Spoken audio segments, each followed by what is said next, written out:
To the flag of the United States of America and to the republic for which it stands, one nation, under God, indivisible, with liberty and justice for all. Mr. Bingle, would you call the roll, please? Yes. Mr. Butler? Here. Mr. Defiant? Here. Mr. Gallagher? Here. Mr. Drew? Here. Mr. Hines? Here. Mr. Langley? Here. Mrs. Paquette? Here. Ms. Rowden? Here. Mr. Trombley? Here. Mrs. Walker? Here. All legislators have received a copy of the stenographed minutes of the January the 24th regular session. If there are no additions, deletions, or corrections, I will entertain a motion to accept the January 24th meeting. So moved, Mr. Chairman. There's a motion and a second. All in favor, aye? Aye. Aye. One abstention, Mr. Chairman. Abstentions? Oh, that? All in favor, aye? Aye. Motion carries.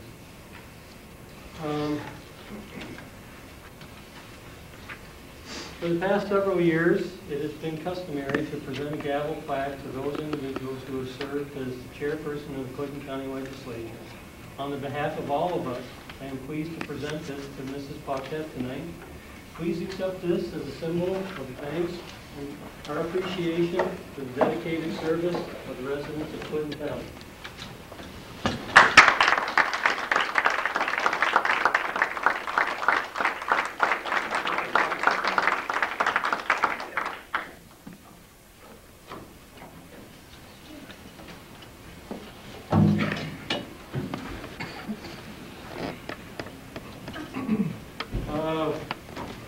We have a presentation tonight congratulating the Peru Indians on winning the North Country Super Bowl. Mr. Defiant and Mrs. Walker and myself.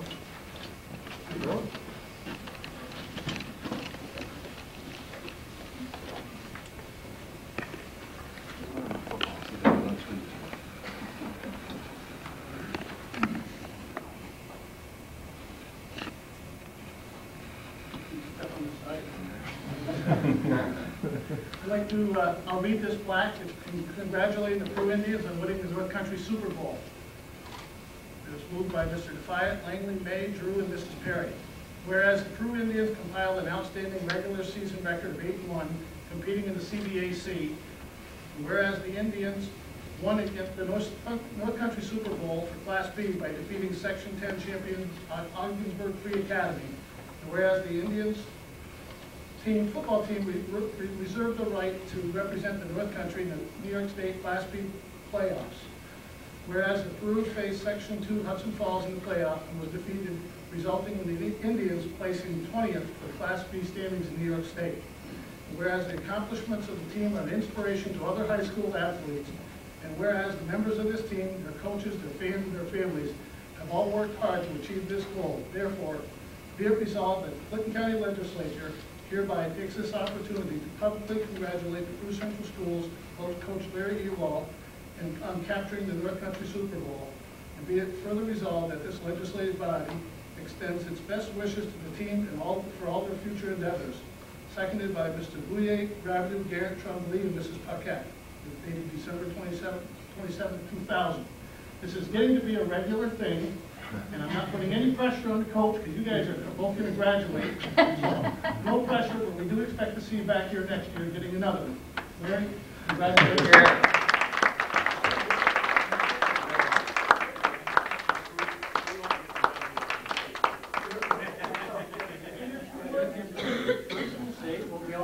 We'll work on it, Jim. We'll work on it. Would you just introduce the boys and if you want to say a few words? Absolutely. These are two of my captains. My third captain for this season, just today in wrestling practice, had a gash over his eye and had to go to the hospital and get 10 stitches. And he was excited to come just like these two guys. Howard D'Angelo and Jake Garrow were two of my, actually the CVAC All-Stars and obviously two of the three co-captains we had. And as I was coming over here, I wasn't sure if I was going to be asked to say anything, but I got thinking about the types of kids that I'm fortunate enough to have to work for me and with me as young men. Both of these guys are going to go on to college. I think Howard's looking at Middlebury or Colby or possibly even Hamilton. Jake's probably going to stay around and go to Plattsburgh State, but they're all these are the kinds of guys that I'm fortunate enough to have every year, and they come out and work very hard toward a particular goal. This year was the CVAC championship. Someday I know these guys would have a lot of pride in the fact that someday we may get to that state final, and I know that's what these guys have been working on forever. There's always another step that we want to take, but the steps that these guys have taken, and you people do an awful lot of good things for the people of Clinton County. And one of the things that, while this is a small part of your agenda for tonight, it's one that I feel, and I'm sure if the citizens knew about how these young men respond to what they do, I feel is an extremely important part of your not particular job, but your service to the people of our county, because these are the young men that are going to be growing up and maybe sitting in your seats someday and leading us, because they were great leaders for us. I've always been very fortunate to have great leaders. Howard and Jake and Ron this year were fantastic for me and for our school and for the young men that they led. And I want you to know that what you do here does not go unnoticed by not only myself but these young men. And we certainly thank you very much for having us here. And I will work very hard to get back here next year and every year thereafter. Thanks very much. Thank you.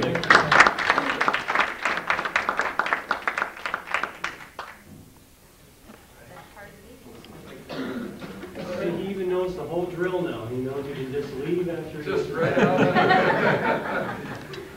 I'll even take the card with me. Recyclable, right? I will now recognize those in the audience who wish to share their thoughts and concerns with the legislature. Please raise your hand if you wish to be recognized. State your name and address for the record, and in accordance with the rules of order, the speaker will be limited to 5 minutes. Yes, sir. What I'd like to speak about, I just hear the... You can use the podium, sir. Okay. Thank you very much for letting me speak. I'm kind of preliminary. I'm here to both learn and listen, learn what local government's about. Maybe a month down the line on the table, something that's an issue that's been in my heart for the last couple of years, and I really haven't did anything. I've been doing research in the last 6 months as far as laws of molestation and rape of young children. We see a big epidemic, and I think we need to change the way the laws are written, and the district attorneys and the judges can only do what the laws are stated. There are different guidelines that they have to follow. I'm doing research to find out all these different laws. I'm hoping to, in another month, with a lot of people backing me as far as tabling news and getting support for what I need, because this is a sad situation. We see epidemic locally, statewide, and all through, and it needs to be changed internally.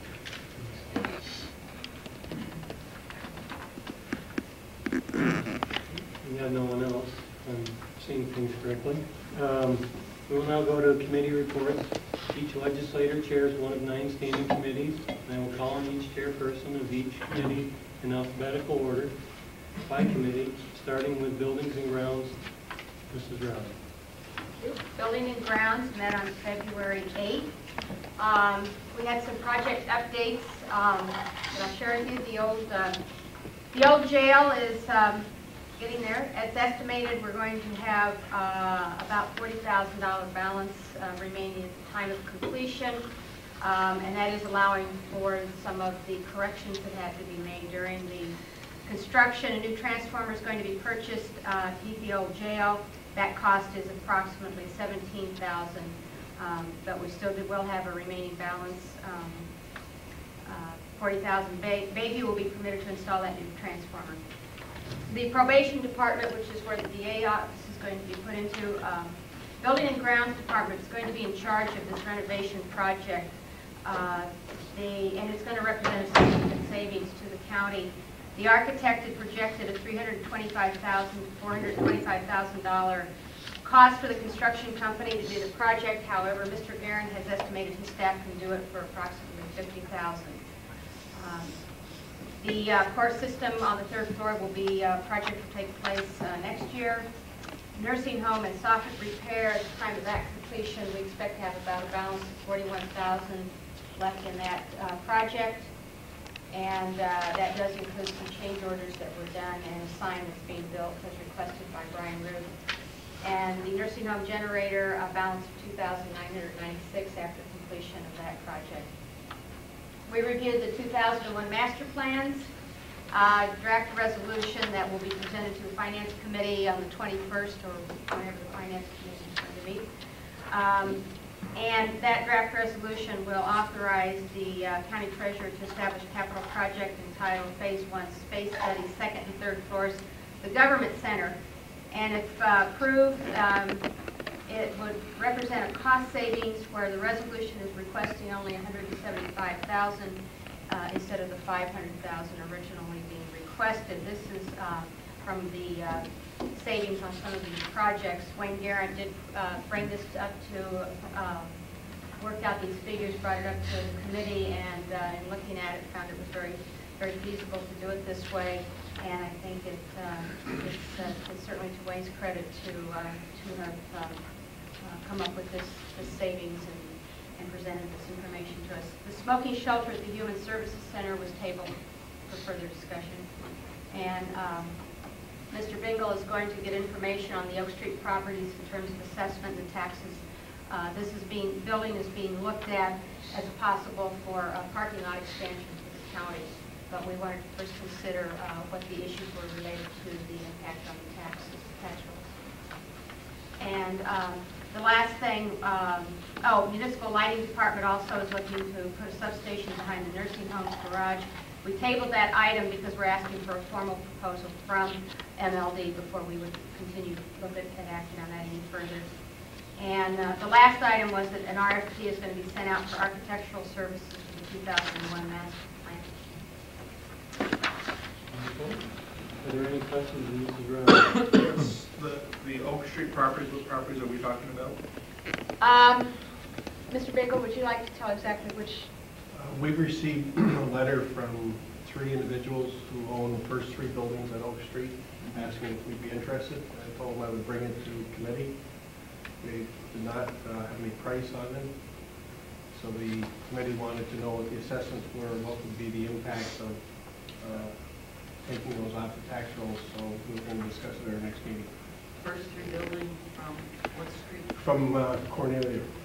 The insurance building and Insurance building and 2 next to it. for parking you're talking about? For parking. So that's adjacent, so it's contiguous. Yes. And Mr. Guerin feels he has time to do all that work? We did question him quite a bit about that, and he did feel that they did have time. Obviously, you know, when working on that project, there would be some other projects that would be delayed, but it would be done in a way that wouldn't have a negative impact on any of the projects. He felt very comfortable that we did question him about this, but it looked like it was very feasible to do this. What was the discussion behind going for RFP for architectural services? The discussion primarily was based on a concern about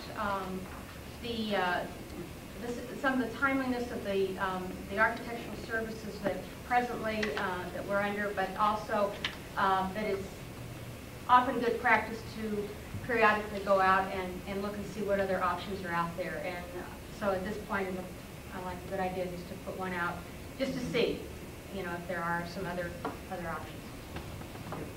But the money, the borrowings though that we're doing, those are borrowings anyway. They're not really savings to the county as far as the budget is. Those are borrowings, the money, correct, Bill? Correct. Part of the master plan, the $500,000 a year in the master plan. But it's still borrowings. It's still borrowings. They're not. Oh, yeah, but it's a plan that was put together by the legislature about Oh, I understand 4 or that. 5 I'm years just saying. ago, and I think it was very well put together, and we're trying to Oh, yeah. somewhat stay in. I don't have any problem with that. I'm just saying it's a borrowing. It's not a budget, It is. but it's a capital item. Right. Any further questions or discussion? Children and Family Services, Dr. Hunt. Children and Family Services Committee met on 7 January 2001. In regard to our agenda tonight, from the social services point of view, you're going to have resolutions 141 through 145 that were reviewed and approved by the committee. You will have from the Youth Bureau agenda resolutions 149 through 152 that were reviewed and approved by the committee.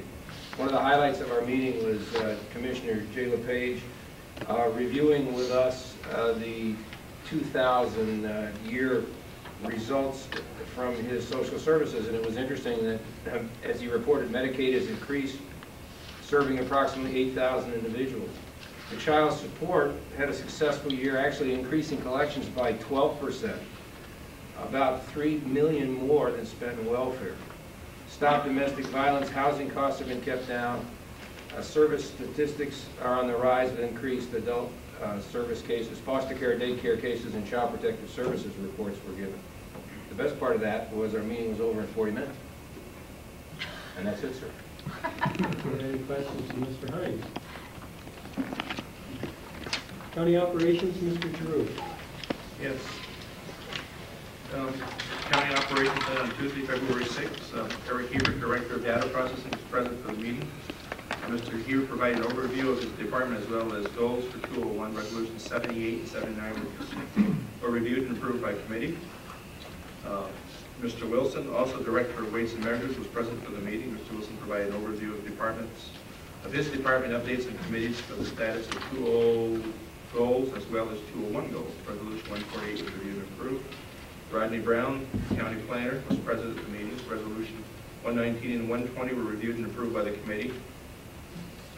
Mr. Brown also provided updates on his goals of 2000 and 201 and provided us with updates on grants. Mr. Brown reported activities for the planning department for 201. Goals for 201 were also discussed. If you notice in your mailboxes, you also had a full disclosure of grants, that the work that Mr. Brown has done for the following year, for the previous year. Mr. Bingo, County Administrator, updated the committee on goals as well as goals for 201. Resolution 100 was on the committee, was approved by the committee for tonight's vote.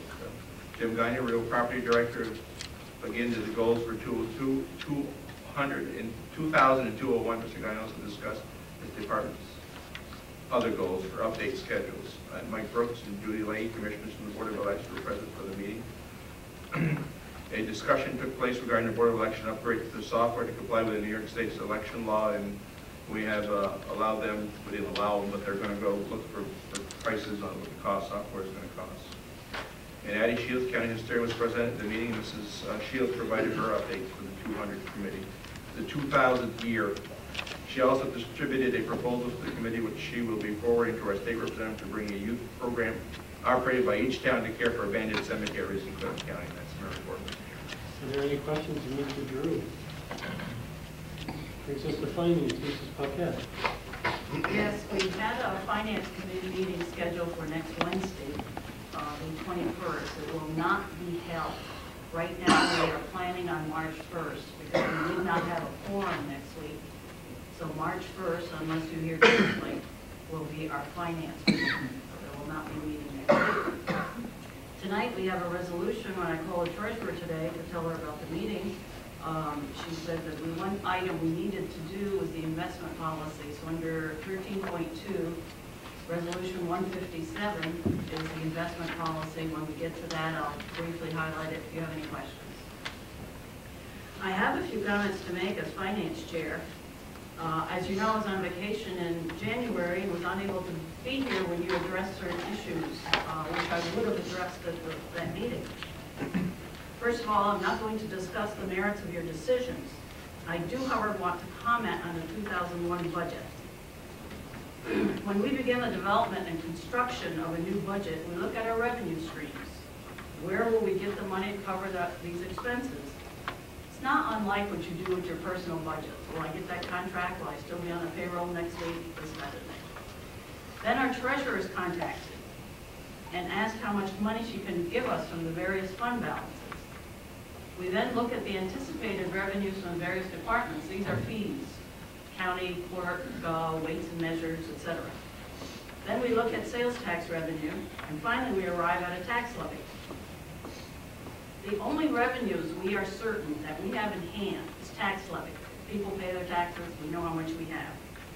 And the money we receive in the fund balance from Mrs. Dupre. This is money in our hands. The other sources are projections. We do not have that money in the bank or in money bags in the treasurer's office. We hope to receive these amounts. They're projections of revenue.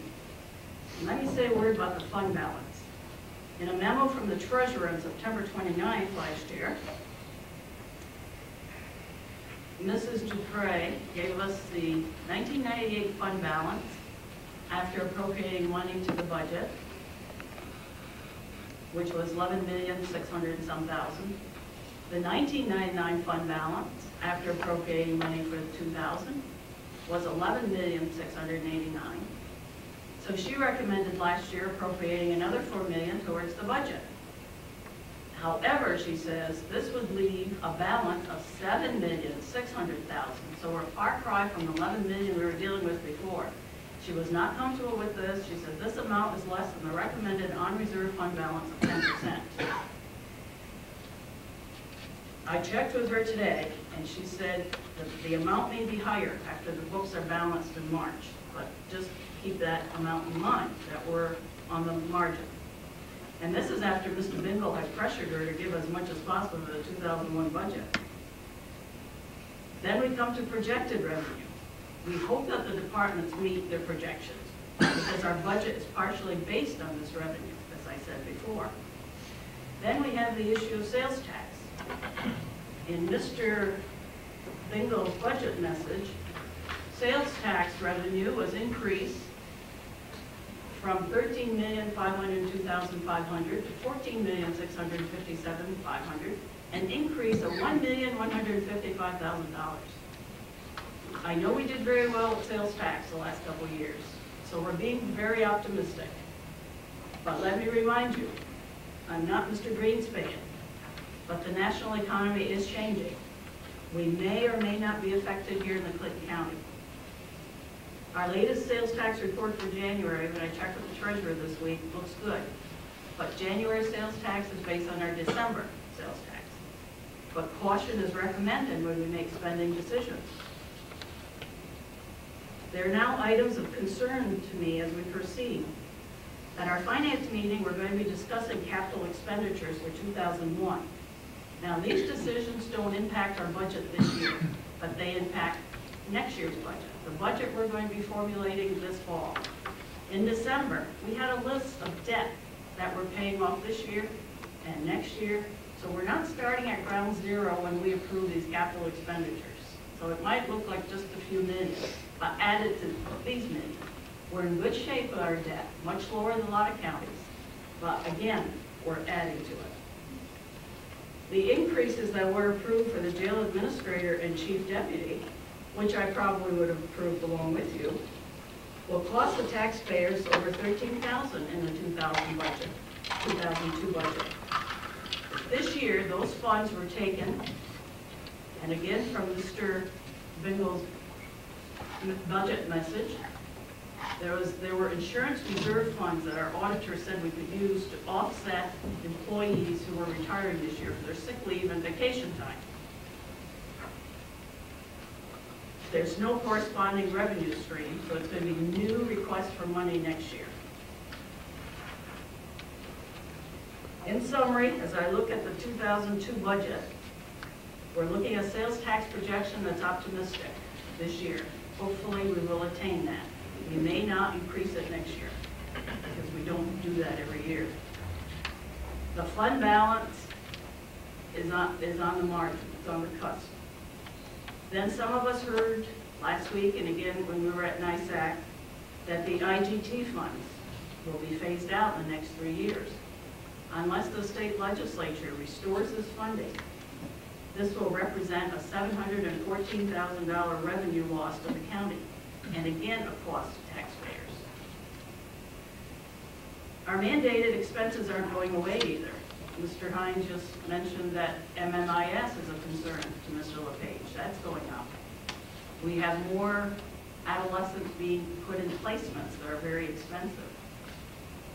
You also heard about our legal defense costs, which will probably be increasing this year's budget.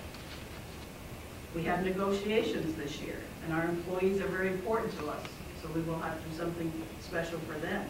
So as we're considering new programs and we're hearing about new software and personnel requests, let's remember where our budget picture is.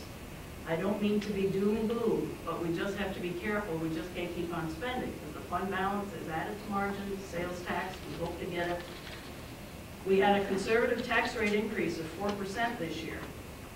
I did not receive any calls from any of my constituents asking for a higher tax rate. I don't know if any of you did. I'd like to hear that. I don't think people want anything higher.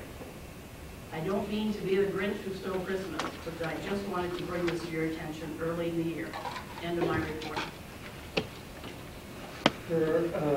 I'm sure someone may have some other questions, but I would just like to point out in Mrs. Paquette's report that these concerns are not new. They were brought up during the budgetary period, and I felt, as did Mr. Defiant, that we were thin on our budget for this year. This we will have to deal with. There's no question about that. And as far as the increased money for the Sheriff's Department, we can't stick our head in the sand. There was money allocated for the men for this year. It will definitely have to be dealt with in the next budget period, as was mentioned. But we have no person in the pipeline to replace at least one of our sergeants. So I don't second guess the personnel department. I have confidence in them. But these are things that we cannot bury our head in the sand and ignore.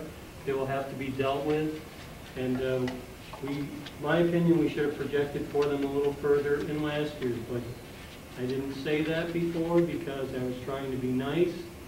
I was keeping my concerns to myself and to certain people that I thought should know. That didn't make any impact on last year's budget. Now, if anyone else would like to comment on that, then that's fine. But I just thought I'd state a couple of things for the record. I'd like to comment. I'd like to thank Mrs. Paquette for her comments. They're very well taken, and I think it's good. You keep us on our toes by mentioning this now. We can get eaten up by expenses. But I also want to point out that I publicly, at finance meetings and regular meetings last November and December, complained about the fact that the legislature was taking an additional 1.5 in additional projected income from sales tax, and it fell upon deaf ears. It's a concern now, but it wasn't a concern then, and it should have been a concern. So I take your comments. I think everybody should take them very seriously. You're right. We're going to have to be careful, because if we don't, it'll get away from us and the tax rates could go up. But we should have been looking long before now. It's not only now we should have been looking. We should have been looking last year also. Thank you. Yeah, I agree. I think personnel is very important. I think what I'm saying are new programs, additional things, additional purchases.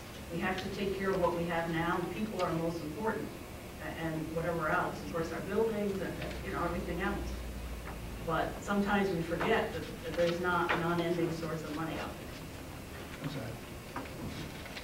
Of course, by doing, Mr. Chairman. I defer to my senior tonight. No, just a short response. I believe that's one of the reasons why we're doing some of our projects in-house, that we foresee this coming. Mrs. Pocket said, we have to sharpen up our pencils, no question about it. Yes, thank you, Mr. Gallagher. Mr. Ken, I thank you for your comments, and of course, as a new legislator, and as a long-standing school administrator, I'm very sensitive to funding stream, especially when it comes to revenue sharing from the state, which the rules seem to change after the game is being played all the time. I don't know the governor's budget in terms of projected building aid for schools. His change in approach to building aid for schools would affect each of the legislative areas in our county in a negative fashion.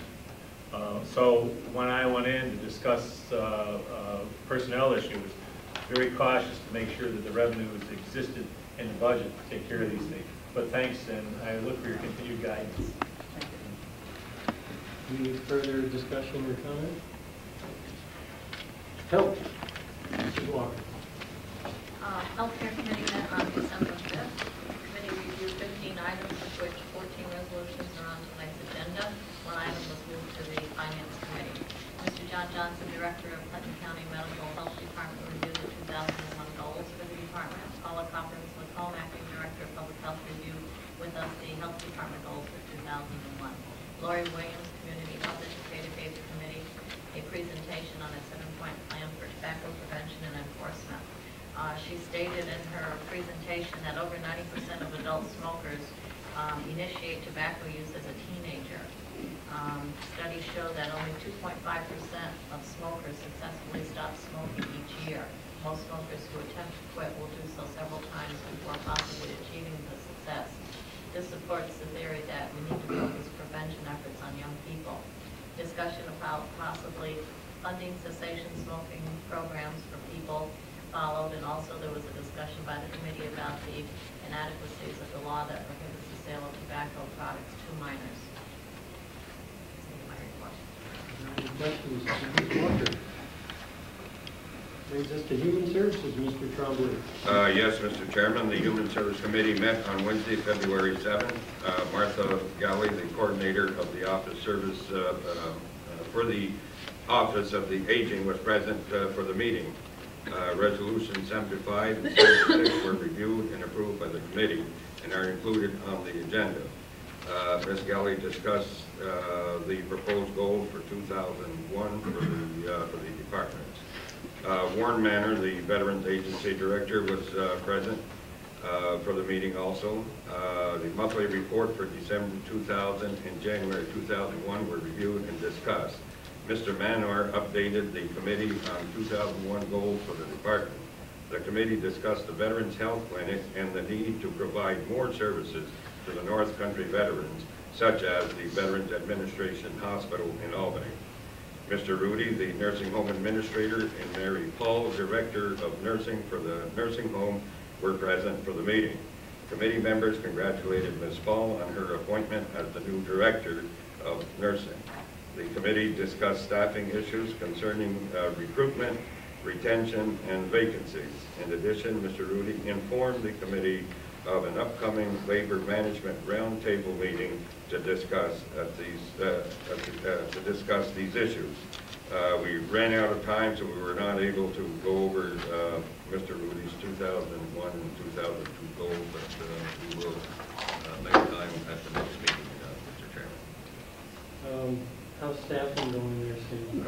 It's not looking that good. We were informed that, we thought that we could attract nurses from across the border because of the Canadian exchange, but we were reminded that it takes 1 hour of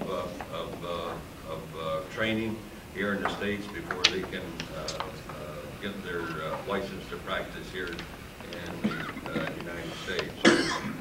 There isn't too many, and I understand they have to take this in Albany, am I correct?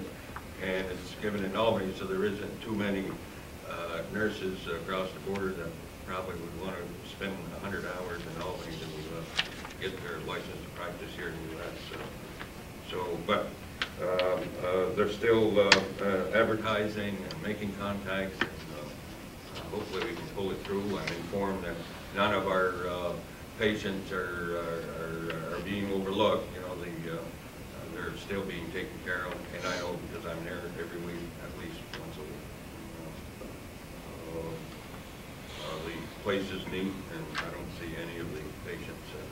The morale of the employees? I go around from the stations. I took your advice, and that was good advice. Go around at the stations, and so even though they all agree that they're shorthanded, the morale is up there with me anyway. They're smiling. But I'm informed that after 12, 14... Everybody smiles. Well, thank you. But I'm told after a nurse puts in 12 to 14 hours, they're burnt out. And it's not good to ask them to work anymore, not especially if they're using the needle.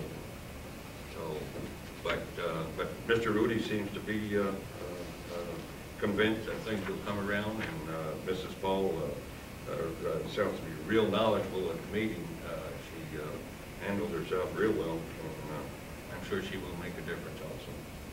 Are there any questions of Mr. Trombley? I attended the luncheon at the nursing home, their board meeting this week, and they were discussing, last week, and they were discussing the nursing shortage, and it's critical. Of course, it's a national shortage.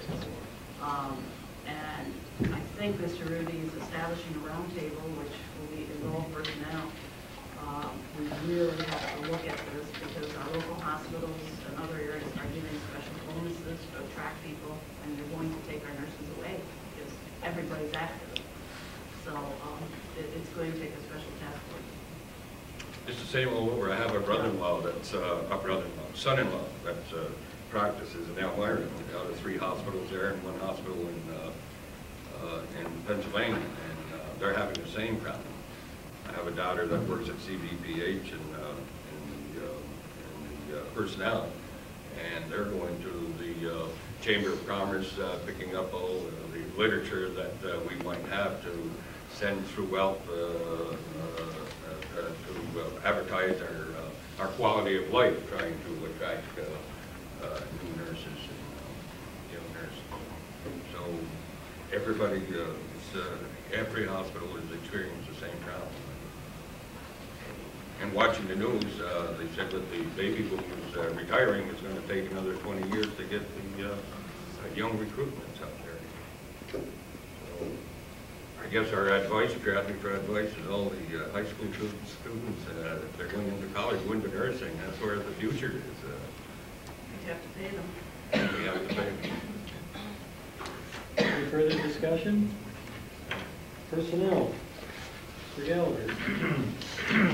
First all, committee occurred on February 5th, 2001. And we reviewed items. There are resolutions on tonight's agenda that reflect the committee's recommendations for this, from this meeting. Most of those resolutions have to do with new position requests, which result in a reduction in budget actually of about $4,000. There are resolutions also for backfills and resolutions under other business.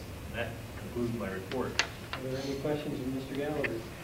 It's nice that my report's so short because my meetings were very short. We commenced at about 6:15 and we were through at about 9 o'clock.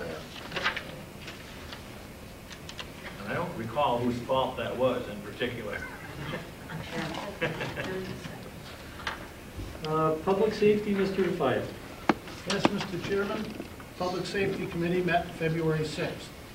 Mrs. Lacombe, the Acting Director of Public Health, presented the goals for stop DWI and traffic safety. Resolution number 147 is included on tonight's agenda is for traffic safety. Jim King, the Emergency Service Director, was present at the meeting. Resolution number 81 is included tonight.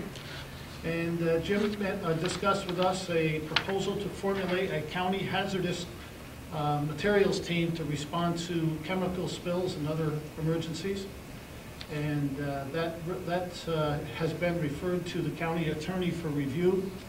At some point in time, if you'd like, I could have Mr. King come in and give a full presentation on that.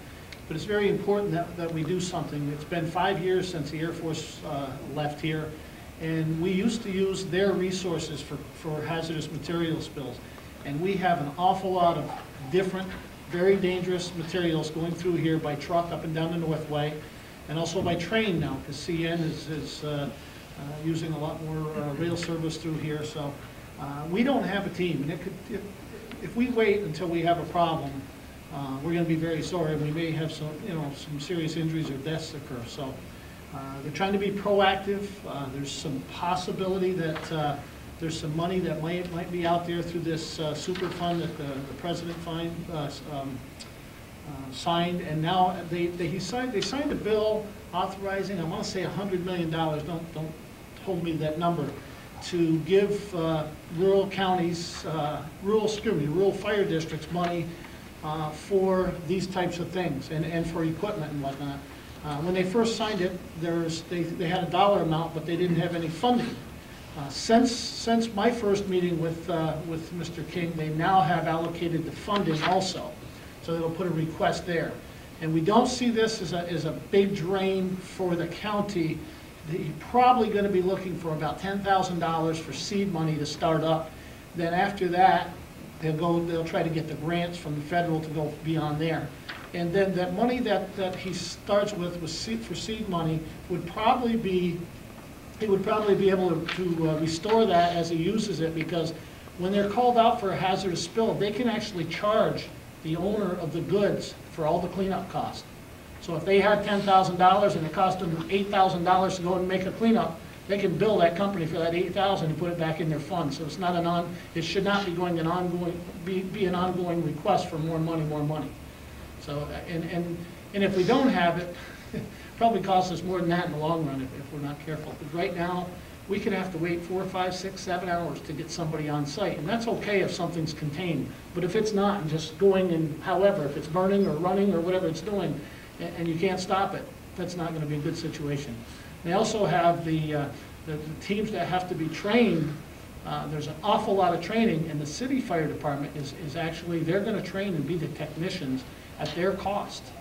So it's going to be probably a pretty good deal for the whole county, because they will also respond throughout the county, and they'll be supported by the volunteer departments. So that the main people in the immediate hazard area doing the cleanups would probably be the city people who are trained technicians, and then the backup people, the decontamination people would have their training would be a step lower. Some of the volunteers would do that, and other support would be a step lower than that, and other volunteers would do that. So I think it'll be a good thing for the county. And Jim will, if you'd like, I could have Jim come and give you a preview once we've been reviewed by the county attorney, and if we get an okay to move forward with it. Also, David Marco, the Director of Probation, was present at the meeting, and resolutions number 121 and 123 through 123 are included on the agenda. And he also presented his 2001 goals, as did Mr. King. That's my report. Did I see in WPTZ this morning, there was a child safety seat check, 100 and something seats were checked, and all of them were installed improperly. Actually, I did see that also on the news. They checked 100 and some seats, and not one was installed properly. So that's, again, it is a grant-funded program, and Linda Carpenter handles that, but how do you put a dollar on that? How do you put a dollar amount? There's 100 and some that are now tonight installed properly. Had they not been checked and something happened tomorrow or next week or next month, the result could have been disastrous. And hopefully, if now that it's done correctly, that wouldn't happen. Thank you. You got 100 people out there now that know how to tell someone else how to install it properly too. Exactly. Are there any questions from Mr. Define? Yes. On the hazardous spill, you mean if a fuel truck spilled today, we don't have a response team for that? A fuel truck you probably would have a response to because the containment is foam mixed with water, and we do have the resources at this point. Some departments, not all, have the resources to go out and probably start working on that.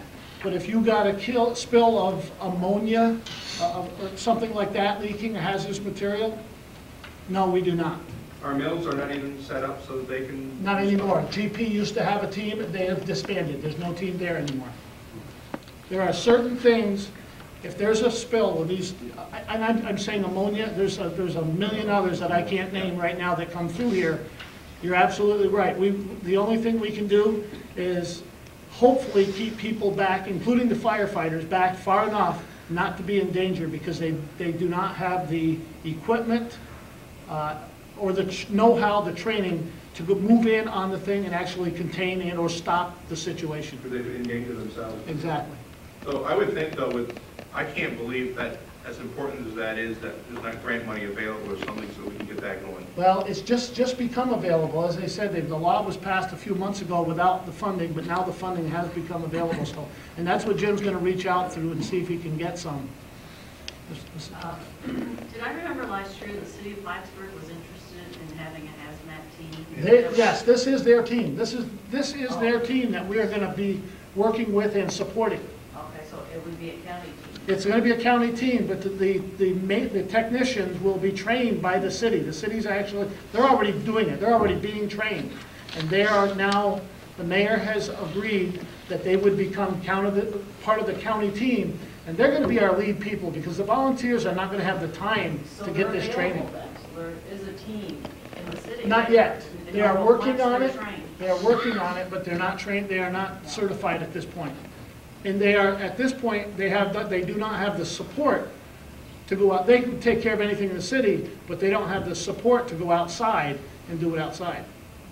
The volunteers are going to have to be trained not to the level of these technicians, but they're going to have to be trained to certain levels. If they're going to do decontamination, they'll have to be trained to a certain point.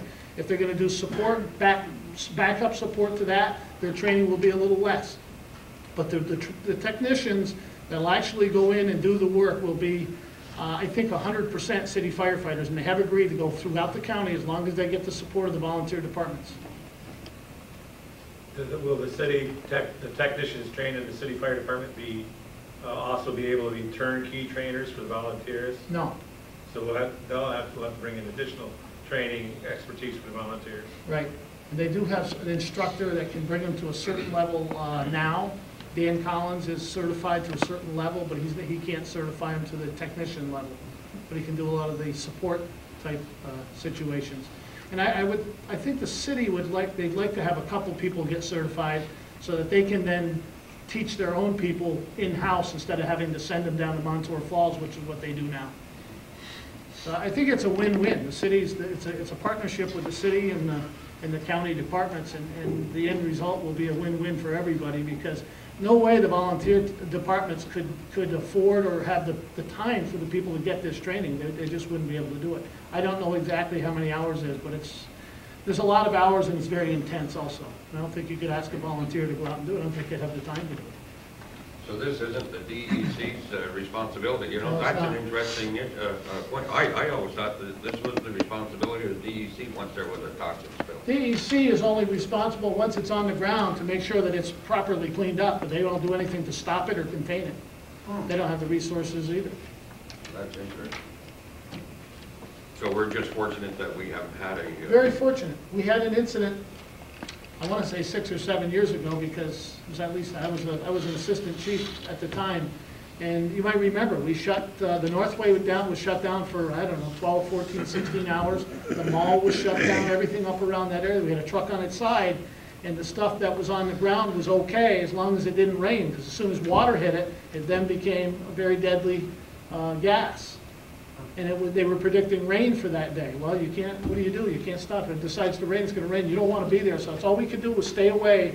And it was, I want to say it started near midday, and it was 6, 7, 8 o'clock at night before we even got anybody on site to say it was okay. And they went in with all these special outfits on to go in and check and see that everything was okay there, so that they could pick up what had spilled, and then we could start moving the rest of the stuff out of the truck and into a different truck and move it out of there. For many hours, it was just a matter of sit there and wait for somebody to get there to come in and tell us how to make the next move at it without causing a problem. Thank you. And that was a dry spill that wasn't going. If that was a liquid or a gas going in the air, it depends which way's the wind blowing and how hard it's blowing. That was as to where it could have gone or what it could have done. Went into the aquifer. No, I hear you. Further discussion? Transportation, Mr. Butler. Thank you, Mr. Chairman. We didn't meet this month. We'll be meeting on March 8th at 5:15 p.m. Mr. Rasco did send down 12 different items that he has been involved with since our last meeting, and I want to highlight 2 of those if I may. One of those is Mr. Rasco and I met on January 26th in the town of Plattsburgh. We met there with the number of town supervisors, and we discussed with them the 6-year capital road and building a bridge improvement plan and the 2001 asphalt contracts. Also, Mr. Rasco met with Rod Giltz of the Northern Insuring Agency regarding insurance requirements for the highway work permits.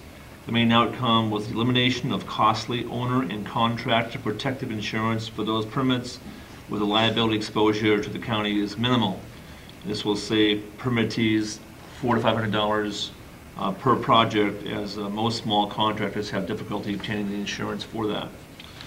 It's basically the rest of you have a copy of this as you did the other reports, so I'll leave the rest of it to you. Any questions for Mr. Butler? Municipal liaison reports, chamber of commerce, Mr. DeFi and Mrs. Walker. I didn't attend any meetings. On Tuesday, February 6th, I attended the November orientation meeting. Basically, because I really have never had involvement with the chamber, I found it very informative. And subsequently received a couple of invitations from the chamber that I hope to attend. Mr. DeFi is going to be out of town. One is coming up Friday the 23rd. James Clancy, who was Senator Hillary Clinton's new regional director is going to be here, a guest of the chamber. And it's an invitation-only breakfast at the chamber, and we will be allowed to have a few minutes to talk of any issues or presentations that we'd like to get the senator's assistance with. And we can also give Jim background information, any issue outline that we may want to leave with them. So I'll be asking anyone who has an issue. It's going to be very short. It's like a minute or two it says you have to speak. And I'll be attending that.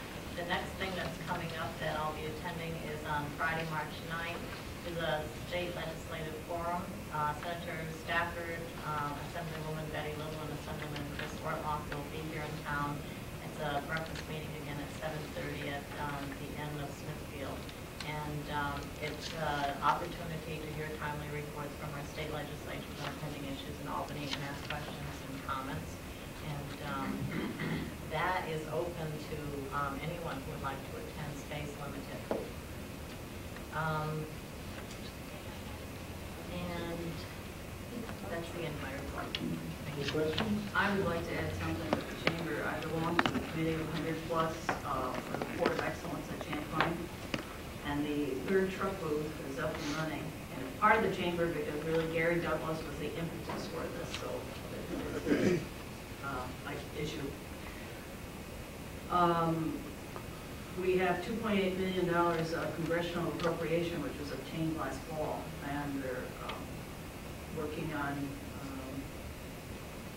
how best to spend this at this point. Champlain is still identified as their #1 border facility priority, so we are well positioned for full construction by 2004.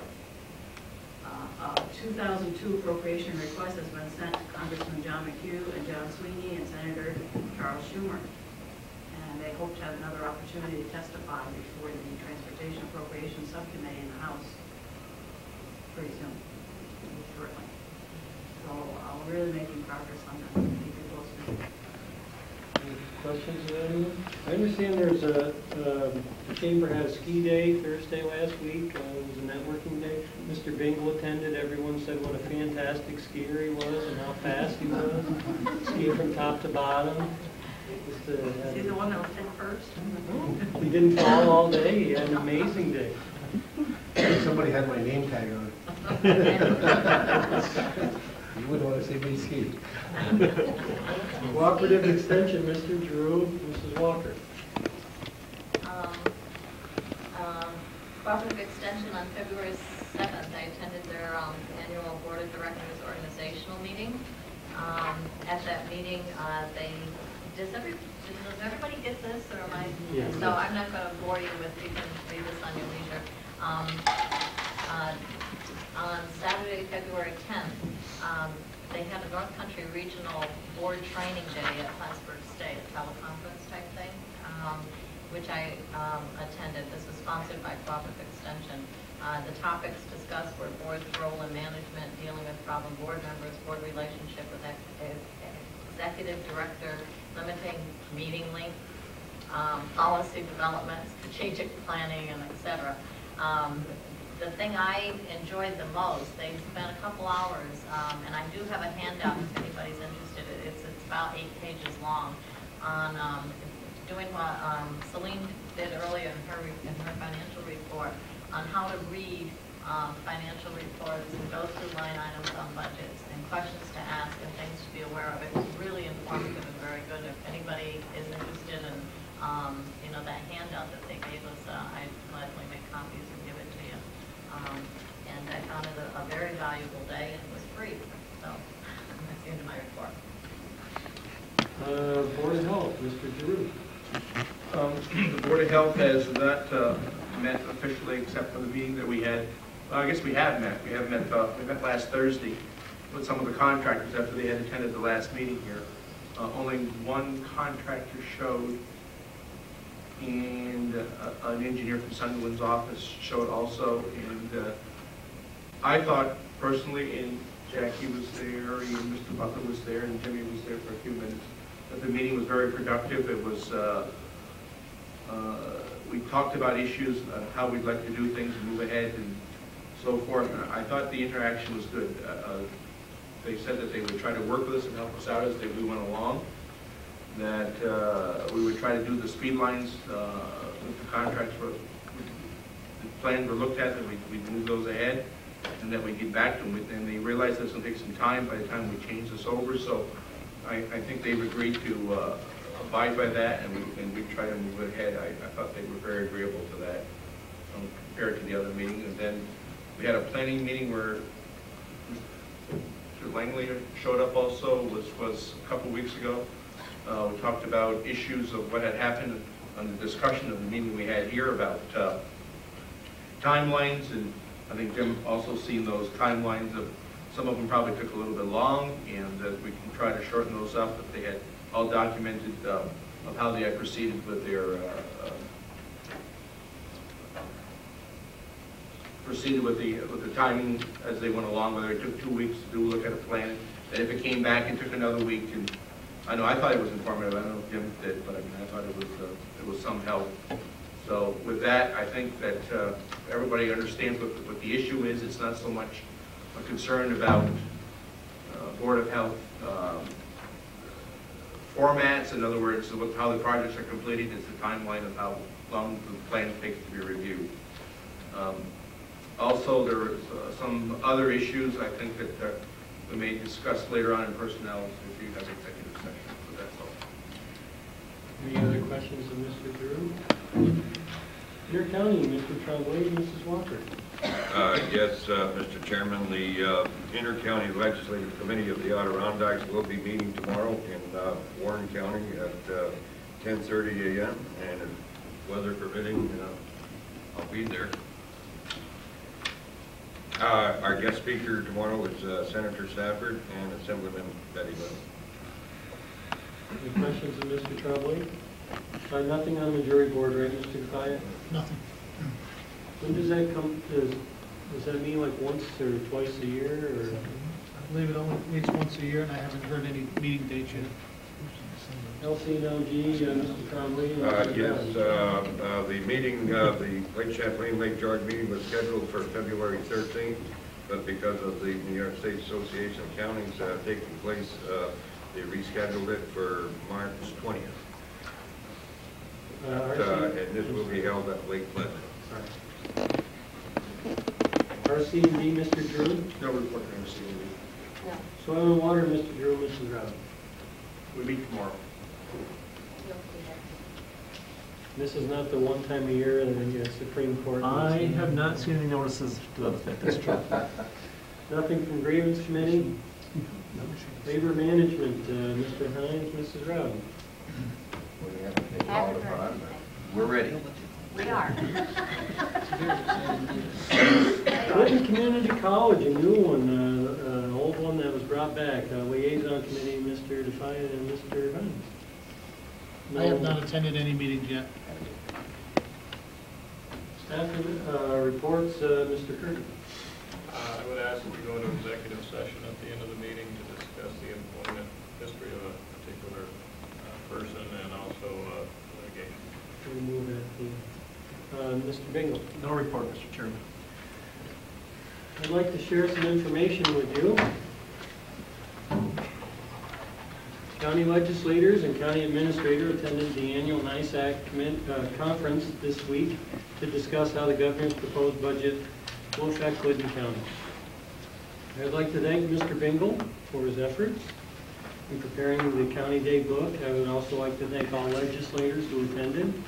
I'd also like the staff that helped write it and edit it along with Mr. Bingle. Although we did not receive a copy of the proposed budget until January the 28th to review, I felt we were well prepared. We not only learned a great deal at the workshops, but I think it's also important to our state lawmakers to see how much we support and appreciate them. I also appreciate everyone's interaction while we were going over the concerns with the senator and assembly members. I will be sending out letters tomorrow thanking department heads for providing their input on the booklet.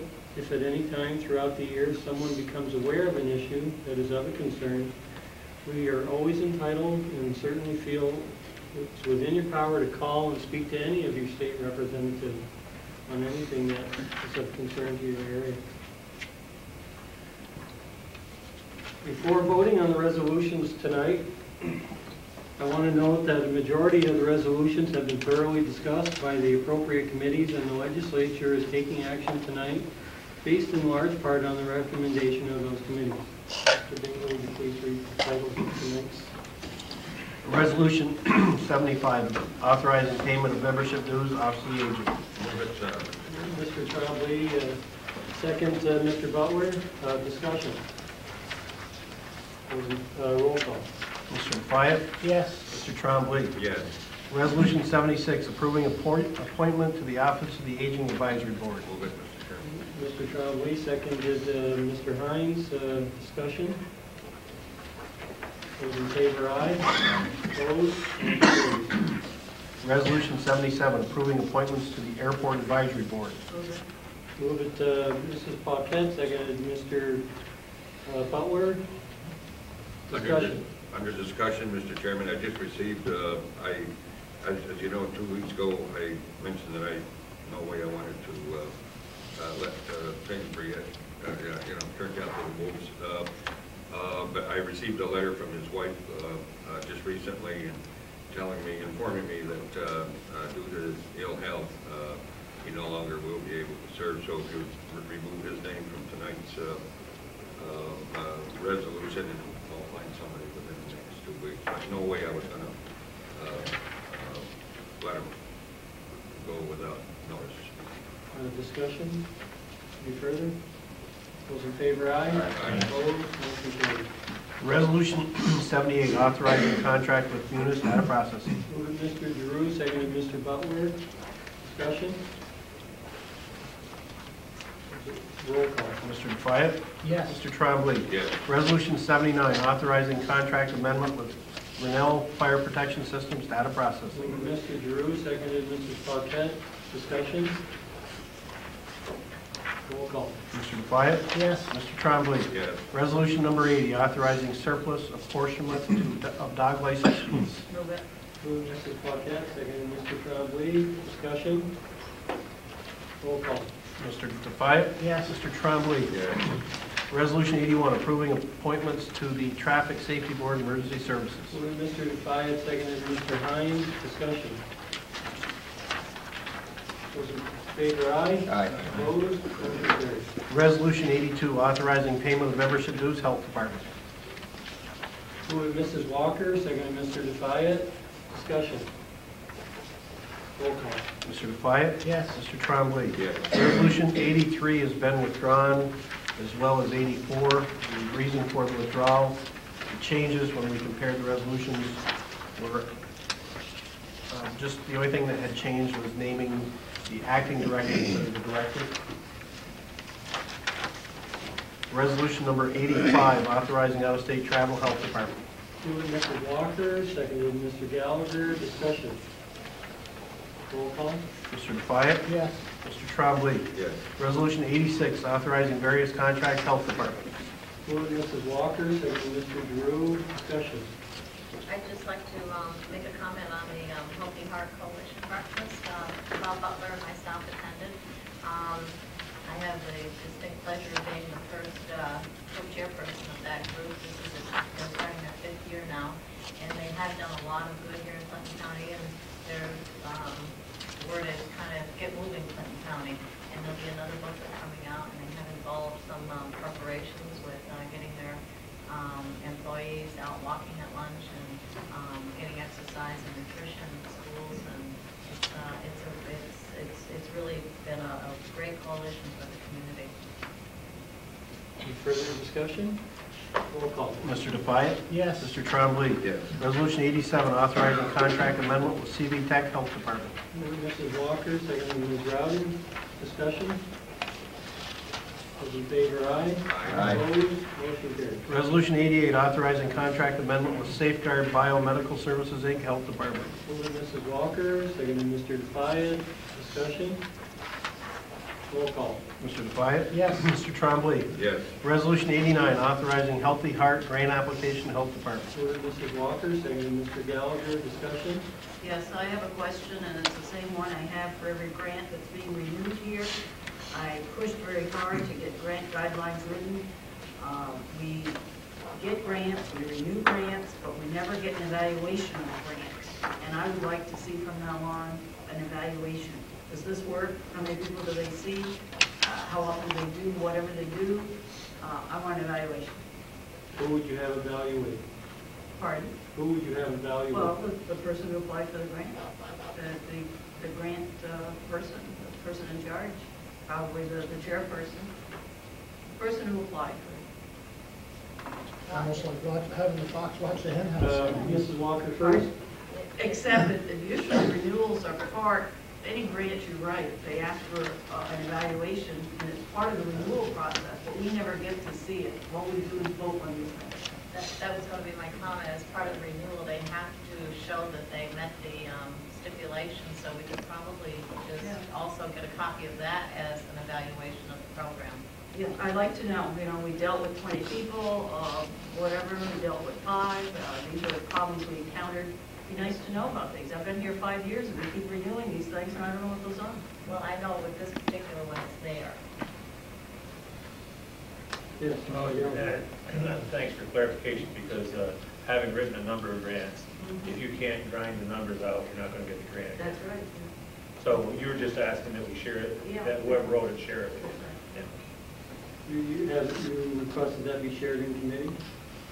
No, Or to all or legislators? to us, because we're the ones that, if it's committee, you don't get to see it until you read the minutes. Whatever works the easiest. I don't want to put any extra pressure. Well, I'm just trying to, Yeah. since we're going to do this and we're talking about it, I'd like to just kind of map that out. Unless it's going to be very involved. Mr. Chairperson, could we establish a policy that when someone is asking to renew a grant, that along with that request for the grant is an evaluation, because as Mr. Gallagher says, to renew grants, you have to show outcomes, you have to show. I think the guidelines say quarterly, they must give us a report. Yes, On that, they isn't do. that quarterly? That's correct. So I'd like to see that. Okay, no, I agree. Okay. I'm just not clear on one thing. I think the mechanism is in place to do that, and we just have to make sure it's done. Okay. Mr. Chairman, I'm not sure, I don't need to see one quarterly, but I'd like to say it's a good point, Mrs. Paquette. I think it's wise to be aware of what's taking place, how it's been enacted, it's been successful, and go from there or dismiss it. But maybe from this point on, it would be a very valid point. I don't care about quarterly. I don't want to add a lot of burden to those parties evaluating, but at least once before they, again, request a update or a grant again. We finally got a policy last year that was starting to annoy me, seeing these renewals and what would they do? Any further discussion? Roll call. Mr. Defiant? Yes. Mr. Trombley? Yes. Resolution number 90, authorizing contract with Keysville Volunteer Fire Department, Health Department. Motion, Mrs. Walker, second Mr. Drew. Discussion? Roll call. Mr. Defiant? Yes. Mr. Trombley? Yes. Resolution 91, authorizing contract with Contact Plus Health Department. Moving Mrs. Walker, second Mrs. Rowden. Discussion? Roll call. Mr. Defiant? Yes. Mr. Trombley? Yes. Resolution 92, authorizing childhood lead poisoning grant application, Health Department. Motion, Mrs. Walker, second Mr. Defiant. Discussion? Roll call. Mr. Defiant? Yes. Mr. Trombley? Yes. Resolution 93, authorizing youth tobacco prevention and enforcement grant application, Health Department. Motion, Mrs. Walker, second Mr. Gallagher. Discussion? This is the ATUPA grant. This isn't the tobacco money. I clarified that before the meeting, Mr. Baker. correct. We haven't made a decision yet on tobacco money. Where does this go actually, to schools? No, this is what they use to go and do the enforcement, and they also do some prevention activities with advertising. It's a grant that was in place where I guess they're doing the sting operations also, where they go and try to underage buy cigarettes. Wasn't there one done last weekend or so? And It was very alcohol. successful? Right. Yeah. Alcohol. Right. Alcohol. It was, I forget how many they did, but there were 0 violations. Right. So That's great. evidently it's working. the message getting out. All outside the county, outside the city, I should say, too. Who actually does the investigation? Is this the sheriff's department, is this the Department of Tobacco? The health department. Well, it could be in conjunction with the sheriff's department, state police, they use all the agencies, all the different agencies with. Not for tobacco. Not this one. For alcohol. On the alcohol. Yeah, but for tobacco, we're talking. I think we're asking about this one. Further discussion? Roll call. Mr. Defiant? Yes. Mr. Trombley? Yes. Resolution 94, approving creation of a public health technician, health department. Motion, Mrs. Walker, second, Ms. Rowden. Discussion? All in favor, aye. Opposed? Motion carries. Resolution 95, approving creation of a public health sanitary and health department. Motion, Mrs. Walker, second, Mr. Giroux. Discussion? All in favor, aye. Opposed? Motion carries. Resolution 96, approving creation of a temporary registered professional nurse health department. Motion, Mrs. Walker, second, Mr. Gallagher. Discussion? All in favor, aye. Opposed? Motion carries. Resolution 97, approving temporary backfill of public health director health department. Motion, Mrs. Walker, second, Mr. Gallagher. Discussion? All in favor, aye. Opposed? Motion carries. Resolution 98, disapproving request to appoint a public health nurse at a higher step health department. Motion, Mrs. Walker, second, Mr. Gallagher. Discussion? Those in favor, aye. Opposed? Motion carries. Resolution 99, approving permit fee schedule highway department. Motion, Mr. Butler, second, Mr. Giroux. Discussion? Let's see, permit fee. I missed that meeting. Did culverts here, culverts, does that increase, I believe I didn't see this. No, it didn't It's still $10, present fee $10. Oh, wait, a proposed fee. You want to raise it from $10 to $50? Is that it? Am I reading that correctly? Correct. I'm reading that correctly? That's right, it just covers the basic cost of, yeah, just in-house costs, basically. The state is still charging 15. Towns, what are the towns charging, you know? We don't.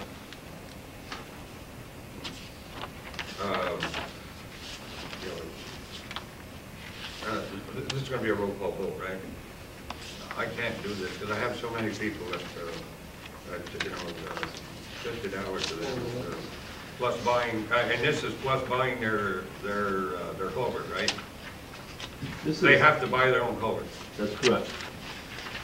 This just takes care of the fees that the county is involved with as far as helping out in their time. It actually doesn't really cover their fees, it's kind of a...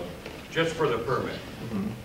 This doesn't cover none of the installation fee, none of the material. Not to my knowledge. There's no installation fee. No installation fee. This is just for the permit. Right. Yeah. No, I'm sorry. Could I request a Full roll? Yeah. Full roll call, Mr. Chairman. Okay, Mr. Butler? Yes. Can I ask, why did it go up so $40 at once? It was actually, just didn't go up as high as it could have gone up. I want to tell you that it could have gone up a lot higher than that. Try to keep it in, and so it doesn't become overwhelming to the people putting those highways in, but it could have been more of a cost factor, but that was kind of a conservative price put in by Mr. Trombley. Very conservative price.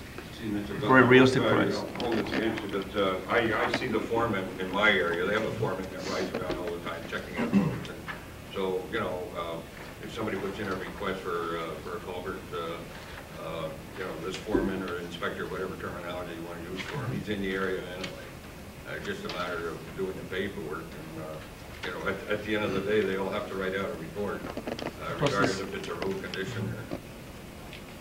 Plus, going to the site, it really is a basic washout. I mean, it's something that we, well, as Mr. Roscoe indicated, that it could have been a lot higher than this, but we chose not to support that at the meeting. We're trying to give the residents of the county a break on the situation. Point of clarification, Mr. Butler. Mr. Bingle said there is no installation fee, so the $50 fee is a one shot, plus the materials. Correct. Plus the cost of the labor. Yeah. Right. But that's the question I'm asking, materials and labor or materials? Just the pipe. We bring Just in the the pipe, crushed, so that we includes bring in the the crushed stone, We have a work crew there, we excavate wherever is necessary. Sounds like a bargain to me. It's a tremendous bargain. Oh, now, wait a minute, I misunderstood. Now, we are furnishing the material. Not the culvert. Not the culvert pipe, the sand or gravel and the labor, The flagman. flagman, Oh, equipment. okay, I didn't hear you. Want to raise it to 100? No. Okay. Mr. Butler, Yes. Mr. Defiant, Yes. Mr. Gallagher, Yes. Mr. Drew, Yes. Mr. Hines, Yes. Mr. Langley, Yes. Mrs. Paquette, Yes. Ms. Rowden, Yes. Mr. Trombley, Yes. Mrs. Walker. Yes. Resolution 100, authorizing payment of membership dues, county administrator.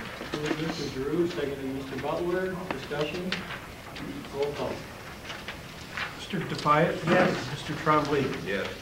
Resolution 101, supporting the development of natural gas resources and distribution facilities and urging state officials to create a state-established pool of funds to provide for the development of such sources and facilities. Moved Mr. Trombley, seconded Mr. Langley. Discussion? Under discussion, Northern Adirondack went over this with me, and they're really anxious and they're ready. When they did the renovation of the school 2 years ago, the new heating system, they're ready to tap in. And I talked with Chattagay, help me out, Dick Rudd today, and and they're most anxious to get the natural gas pipeline into the Franklin County area also. And then, of course, up along through the path, we have the Moores and the Moorsport Elementary School. So it would give us, after what we're seeing what's going on in California, I think it's time for us to start looking ahead to have another source of this type of service. Or Mrs. Paquette, sorry. Mrs. Defiant, would you please?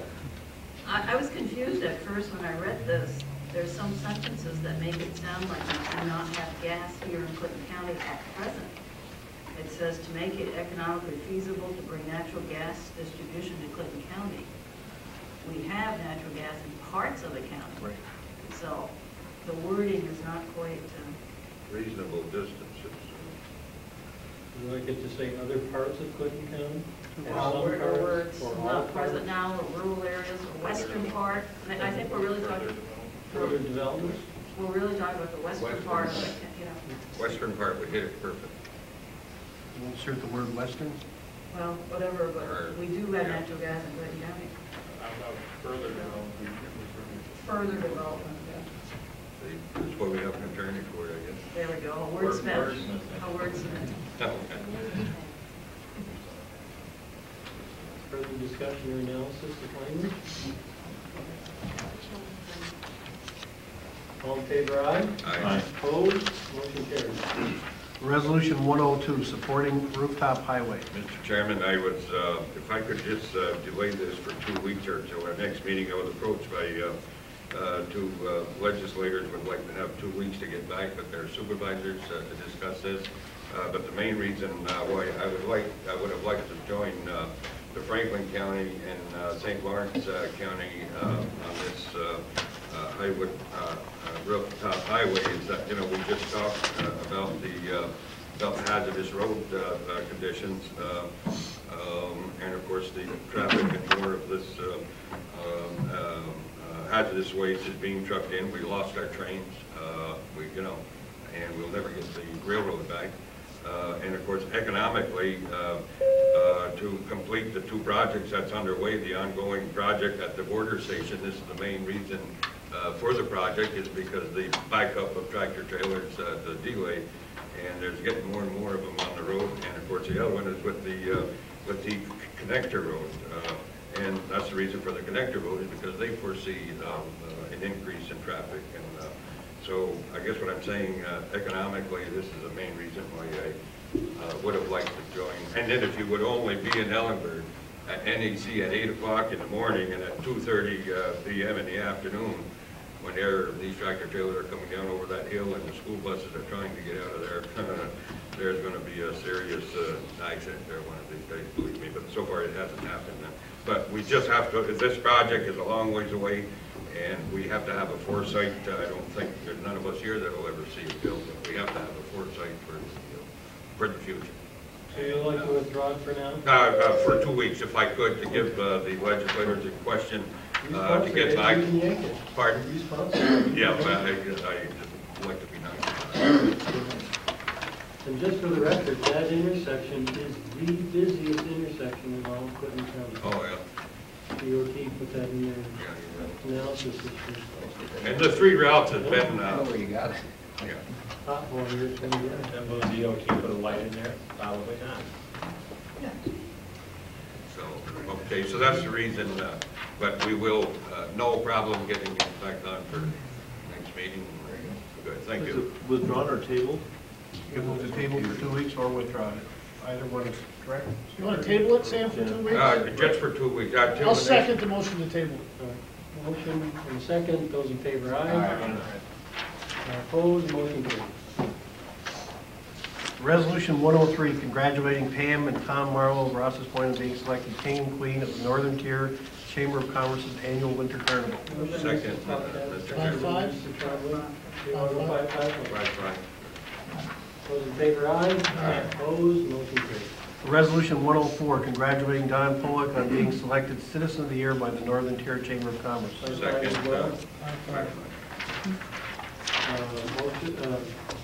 Those in favor? Aye. Opposed, motion carries. Resolution 105, congratulating Richard Hazen on being selected Firefighter of the Year. Motion, Mr. Rob, 5-5. Those in favor, aye. Opposed, motion carries. Resolution 106, congratulating Hugh Connors on being named Fire Police Person of the Year. 5-5. Those in favor, aye. Aye. Opposed, motion carries. Resolution 107, congratulating Tammy Bracy on being selected EMS Provider of the Year. 5-5. Those in favor, aye. Opposed, motion carries. Resolution 108, congratulating Ralph Warrior on being selected Business Person of the Year by the Plattsburgh North Country Chamber of Commerce. 5-5. Those in favor, aye. Opposed, motion carries. Resolution 109, authorizing amendment with Champlain Valley Family Center Mental Health. Motion, Mrs. Walker, second, Mr. Defiant. Discussion. Roll call. Mr. Defiant? Yes. Mr. Trombley? Yes. Resolution 110, authorizing amendment with Behavioral Health Services North Inc. Mental Health. Motion, Mrs. Walker, second, Mr. Gallagher. Discussion. Roll call. Mr. Defiant? Yes. Mr. Trombley? Yes. Resolution 111, approving creation of Mental Health Services Coordinator Mental Health. Moved, Mrs. Walker, second, Mr. Giroux. Discussion. Comment. I understand the need for this position, and I think the concept behind it, the single point of entry, is one that is very valid and long overdue as a way of providing services. I do have some concerns that I had expressed during committee, that the funding for this position needs to be used in a way that it serves the entire county, people in this county who are receiving services from all of the providers under the mental hygiene law. This is designed to assure that those individuals are going to receive the appropriate treatment. I have some concerns, and I've expressed those concerns of this position being utilized to serve the mental health clinic, which is a county operation.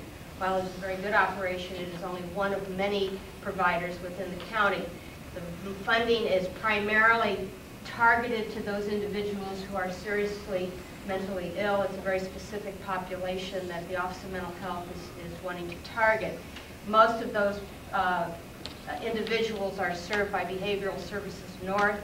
They also, though, are served by the other providers. I just want to express some concerns about this position, and would like to that we be aware that it is supposed to serve the entire population and be something that is for all of the providers within the mental hygiene. So we're the lead agency then on Pardon? We're the lead agency then on this, because it's coming through us, right? Well, it's coming into Clinton County It's at the recommendation through of the the Office Community of Mental Services Health. Board. Yeah, I understand. Right. The mental health clinic is not Well, what I'm getting at is who's going to evaluate it? How are we going to keep track of it? Well, that's a concern. And the Office of Mental Health requested that it be with the county because they thought we would be in the best position. That's what I'm saying, with Right. lead agencies are being responsible for evaluating that they do what they're supposed to do. Community Services Board, would have that responsibility. But that's not us. That's not us. So, I know. there we go again. But now would this coordinator work in with CVPH now with that new mental health unit? My understanding of this funding is that, and the purpose of it, and I was involved in many discussions over the years I was in the mental health field, was that this was to ensure that when an individual needed services, that there would be money that would follow that individual to whatever services they needed, whether it be addiction services, it be mental health services, social services, and I would say CBPH probably offers services that would be paid for. So it is not serving, it's not a coordinator of the mental health clinic. It is a coordinator of mental health services throughout the county. How that gets evaluated. Further discussion? Just to piggyback on what Sarah's saying and what Stan's requesting, maybe just again a reminder, a note that we'll be monitoring or the community service board will be monitoring this grant, and we'd like to see what they do and what they're able to evaluate, how they evaluate, what tools they use, and what results they have when this grant comes up again next time. I don't know if we're even within our rights to do that, are we? Our grant policy requires quarterly reports, and it doesn't, so we're requiring quarterly reports of all grants regardless of what the final oversight is. So The problem is, I don't know that a grant, if we look at the review of the grant, if that's going to address the problems Sarah's talking about. If it doesn't, you don't renew it. But are we going to get the information? That's what I'm I would think so. The Community Services Board covers the whole umbrella, and they have various board members who have various constituencies on the Community Services Board that would advocate to make sure that one institution was getting their fair share, that it was being done properly. I think the checks and balances are probably there. I guess the concern is I don't want this funding to be used as somebody who coordinates the mental health clinic. Yeah. Going on, we did change the title based on that. We did. And that was a rather long semantic argument. Yes, I know we did, and I read the job description, and I just wanted to express my concern because I You know, I've got my committee out on time. semantics can be dead. Yeah, well, but and anytime you deal with a personnel issue and civil service job categories exist, and you have to follow the civil service law. So that was, but I concur with your concerns. And I think Mr. Bingle indicated before, our quarterly reports on our grants, if we get them in timely fashion, it's going to help us along. And I think also that we need to work closely with the Community Services Board to have them share their concerns with us. That's another issue. Yes.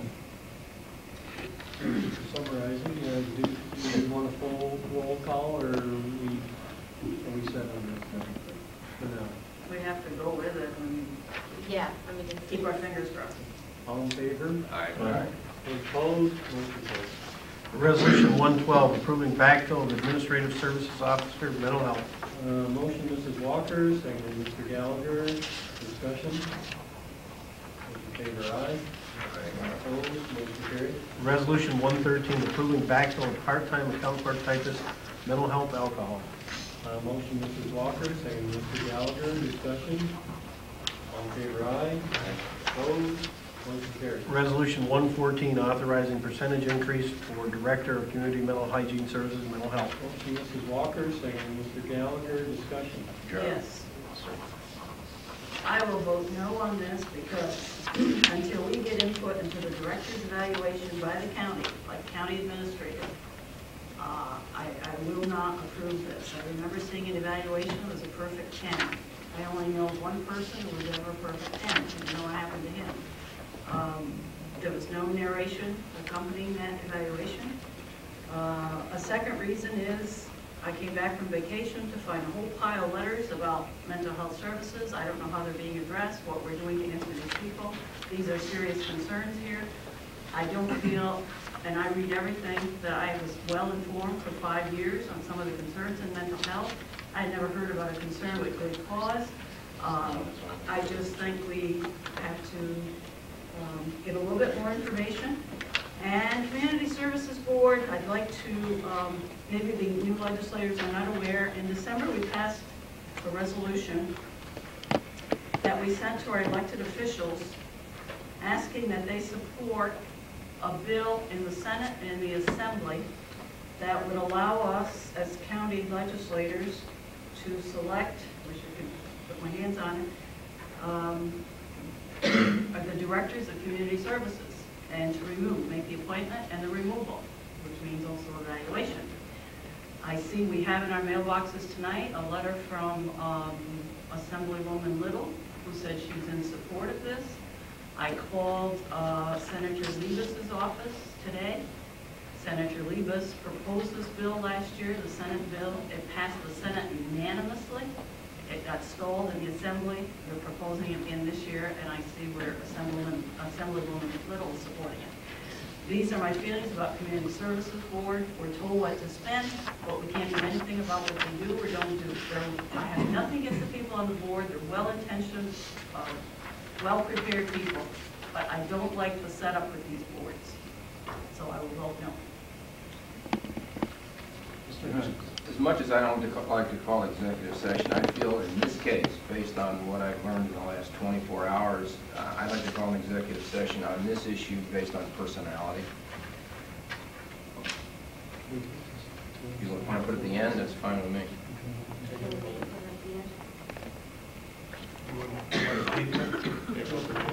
I don't want to table it for 2 weeks because I won't be here because I want to discuss it and vote on it, but I want to talk. We can set this aside for now. Fine. Discuss it in executive session, which this was not the item that was on, but we can add it to the mix or come back if we're ready to vote on it. Thanks. To everyone's satisfaction for now? And Resolution 115, approving appointments to the Nursing Home Advisory Board. Move it second. Mr. John Lee, seconded Mrs. Paquette. Discussion. Those in favor, aye. Opposed, motion carried. Resolution 116, approving backfill of licensed practical nurse nursing homes. Motion, Motion, Mr. Trombley, seconded Mrs. Walker. Discussion. Those in favor, aye. Opposed, motion carried. Resolution 117, authorizing payment of membership dues, Personnel Department. Motion, Mr. Gallagher, seconded Mr. Trombley. Discussion. Those in favor, aye. Roll call. Mr. Defiant? Yes. Mr. Trombley? Yes. Resolution 118, approving appointment to the Planning Board. Motion, Mr. Drew, seconded Mr. Gallagher. Discussion. Those in favor, aye. Aye. Opposed, motion carried. Could I be on that too, Randy? He comes from my church, so I could be on that. We don't want to leave any sod We'll add a unturned. second. I believe that's the son, isn't it? Yeah, It's the son, that's not. Yeah, I know, but that's not the he was born right up. It's in been- my church. You don't forget these guys. That's me, that's right. Resolution 119, approving appointment to the Greater Adirondack Resource Conservation and Development Council. Planning. Move it. Motion, Mr. Drew, seconded Mr. Gallagher. Discussion. Those in favor, aye. Aye. Opposed, motion carried. Resolution 120, amending Resolution 612 dated August 25th, 1999, with regards to the transfer of title and property purchased under the Hazard Mitigation Buyout Program to the Village of Champlain Planning. Second. Moved, Mrs. Paquette, seconded Mr. Trombley. Discussion. Those in favor, aye. Aye. Opposed, motion carried. Resolution 121, authorizing payment of membership dues, Probation Department. Moved, Mr. Defiant, seconded Mr. Gallagher. Discussion. Roll call. Mr. Defiant? Yes. Mr. Trombley? Yes. Resolution 122, authorizing post-residential supervision program grant application, Probation Department. Motion, Mr. Defiant, seconded Mr. Hines. Discussion. Roll call. Mr. Defiant? Yes. Mr. Trombley? Yes. Resolution 123, accepting probation eligible prison bound diversion grant, probation department. Motion, Mr. Defiant, seconded Mrs. Paquette. Discussion. Roll call. Mr. Defiant? Yes. Mr. Trombley? Yes. Resolution 124, approving backfill of probation officer, probation department. Motion, Mr. Defiant, seconded Mr. Gallagher. Discussion. Those in favor, aye. Aye. Opposed? Motion carries. Resolution 125, approving backfill of senior probation officer, probation department. Motion, Mr. Defiant, seconded Mr. Gallagher. Discussion.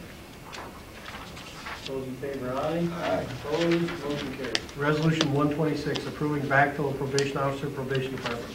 Motion, Mr. Defiant, seconded Mr. Gallagher. Discussion. What's the take between the test given and the actual placing the position as a person in that warning department? If there's an existing list, they can pull off the existing list and hire anybody in the top 3. Right, I understand that. If there's not an existing list, then they ask the state they call for an exam. The state has a special exam schedule, and it might come up anytime. They offer every exam once a year, so it might be a year from now, depending on where it is in the schedule. Right. And then it takes approximately 4 to 6 months afterwards to grade the exam. Oh, So a person could be 18 months on a provisional appointment. So they can provisionally appoint them pending the results of the exam? Yes, And then they have to decide if they want on top 3, then they're dismissed. that's correct. Okay. What is next? What is 6 months? Any further discussion? Those in favor, aye. Aye. Opposed? Motion carries. Resolution 127, authorizing payment of membership dues real property. Motion, Mr. Drew, seconded Mr. Butler. Discussion. Roll call. Mr. Defiant? Yes. Trombley? Yes. Resolution 128, amending Resolution 72 dated January 24, 2001, titled Approving Application for Correction of Errors, Town of Schuyler Falls. Motion, Mr. Defiant, seconded Mrs. Paquette. Discussion. Roll call. Mr. Defiant? Yes. Mr. Trombley? Yes. Resolution 129, authorizing sale of county property, Town of Ellenburg. Motion, Mr. Trombley, seconded Mrs. Paquette. Discussion. Roll call. Mr. Defiant? Yes. Mr. Trombley? Yes. Resolution 130, approving application for apportionment, Town of Beekmantown. Motion, Mr. Drew, seconded Mr. Trombley. Discussion. Roll call. Mr. Defiant? Yes. Mr. Trombley? Yes. Resolution 131, approving application for correction of errors, Town of Plattsburgh. Motion, Mrs. Rowden, seconded Mrs. Paquette. Discussion. Roll call. Mr. Defiant? Yes. Mr. Trombley? Yes. Resolution 132, approving application for correction of errors, Town of Plattsburgh. Motion, Mrs. Rowden, seconded Mrs. Paquette. Discussion. Roll call. Mr. Defiant? Yes. Mr. Trombley? Yes. Resolution 133, approving application for correction of errors, Town of Plattsburgh. Motion, Mrs. Rowden, seconded Mrs. Paquette. Discussion. Roll call. Mr. Defiant? Yes. Mr. Trombley? Yes. Resolution 134, approving application for correction of errors, Town of Plattsburgh. Motion, Mrs. Rowden, seconded Mrs. Paquette. Discussion. Roll call. Can I just Oh, I'm ask, how, sorry. just out of curiosity, I don't need a lengthy explanation, are these all the same error? Or it seems like there's a lot of errors. What happens a lot of times is the tax sale or transaction is taking place on a piece of property, and when the real property tax system hasn't caught up to it, so when the tax bills go out, they say there should have been, there was an error on the assessment. There are errors on the part of the local assessors. Either our rolls weren't up to date, or a parcel might have been split, or a parcel might have been sold. So in all these cases, we're doing the correction of errors, and Mr. Gonro, our real property director, through a certain section of real property tax law, examines the applications that come in for this, the taxpayers have to fill out. And usually, on this particular one, the taxable value was misstated 17.9 versus 75.8, so it was definitely an assessor error. Because of farm value, those are farms, your waterfront is only the first 100 feet, not the full farm. That's why the Lapeers and Turners are on that. There's several like that coming up, but the ones backwards,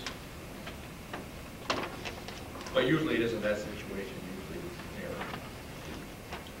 Those are big errors. where there was one back here where we we took a piece of property for sale. The amount of taxes we due were $4,900 and we sold it. So it's really the system catching up with itself, but it's a good question. Further discussion? Roll call. Mr. Defiant? Yes. Mr. Trombley? Yes. Resolution 135, approving application for correction of errors, Town of Plattsburgh. Motion, Mrs. Rowden, second by Mrs. Paquette. Discussion? Roll call. Mr. Defiant? Yes. Mr. Trombley? Yes. Resolution 136, approving application for correction of errors, Town of Plattsburgh. Motion, Mrs. Rowden, second by Mrs. Paquette. Discussion? Roll call. Mr. Defiant? Yes. Mr. Trombley? Yes. Resolution 137, approving application for correction of errors, Town of Plattsburgh. Motion, Mrs. Rowden, second by Mrs. Paquette. Discussion? Roll call. Mr. Defiant? Yes. Mr. Trombley? Yes. Resolution 138, approving application for correction of errors, Town of Plattsburgh. Motion, Mrs. Rowden, second by Mrs. Paquette. Discussion? Roll call. Mr. Defiant? Yes. Mr. Trombley? Yes. Resolution 139, authorizing a refund of property taxes, Town of Altoona. Motion, Mr. Trombley, second by Mrs. Paquette. Discussion? Roll call. Mr. Defiant? Yes. Mr. Trombley? Yes. Resolution 140, approving application for apportionment, Town of Saranac. Motion, Mr. Butler, second by Mrs. Paquette. Discussion? Roll call. Mr. Defiant? Yes. Mr. Trombley? Yes. Resolution 141, authorizing memorandum of understanding with the Office of the Aging Social Services. Motion, Mr. Trombley, second by Mr. Hines. Discussion? All in favor, aye. Opposed? Motion carries. Resolution 142, authorizing out-of-state travel social services. Motion, Mr. Hines, second by Mr. Trombley. Discussion? Roll call. Mr. Defiant? Yes. Mr. Trombley? Yes. Resolution 143, approving reclassification of the vacant senior typist position to typist with backfill social services. Motion, Mr. Hines, second by Mr. Gallagher. Discussion? Yes, I just want to congratulate Mr. LePage. We get very few of these, so this is a saving. Any further discussion? All in favor, aye. Aye. Opposed? Motion carries. Resolution 144, authorizing memorandum of understanding for the Office of the Aging has been withdrawn. And the duplicate. Authorizing resolution number 145, approving payment of membership dues social services. Motion, Mr. Hines, second by Mrs. Walker. Discussion? Roll call. Mr. Defiant? Yes. Mr. Trombley? Yes. Resolution 146, approving appointment to the Stop TWI Advisory Board. No, that, Motion, Mrs. Paquette, second by Mr. Trombley. Discussion? All in favor, aye. Opposed? Motion carries. Resolution 147, authorizing letter of agreement for the New York State Save by the Helmet Club Project Traffic Safety. Motion, Mr. Defiant, second by Mrs. Paquette. Discussion? Those in favor, aye. Opposed? Motion carries. Resolution 148, authorizing payment of membership dues, weights and measures. Motion, Mr. Giroux, second by Mrs. Walker. Discussion? Roll call. Mr. Defiant? Yes. Mr. Trombley? Yes. Resolution 149, authorizing payment of membership dues, Youth Bureau. Motion, Mr. Hines, second by Mr. Gallagher. Discussion? Roll call. Mr. Defiant? Yes. Mr. Trombley? Yes. Resolution 150, authorizing various contracts for the Youth Bureau. Motion, Mr. Hines, second by Mrs. Paquette. Discussion? Roll call. Mr. Defiant? Yes. Mr. Trombley? Yes. Resolution 151, accepting memorandum grant for Youth Court Youth Bureau. Motion, Mr. Hines, second by Mr. Butler. Roll call. Yep. I'm sorry, discussion. I just have, and I called Jay LePage today on this to make sure that, and I don't know that we do this, but I wanted to check to see if a letter could be sent to Assemblyman Ortloff, because I know there was a lot of work to get this grant. I think we haven't had it that long. And I don't know if that's routinely done, but I wish somebody would check into that. Okay. Thank you. That's his job, Bob.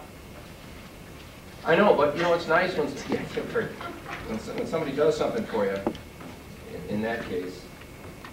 I think we were told this is the 5th year of that grant. Well, let's try and get 6. Hope so. Any further discussion? Roll call.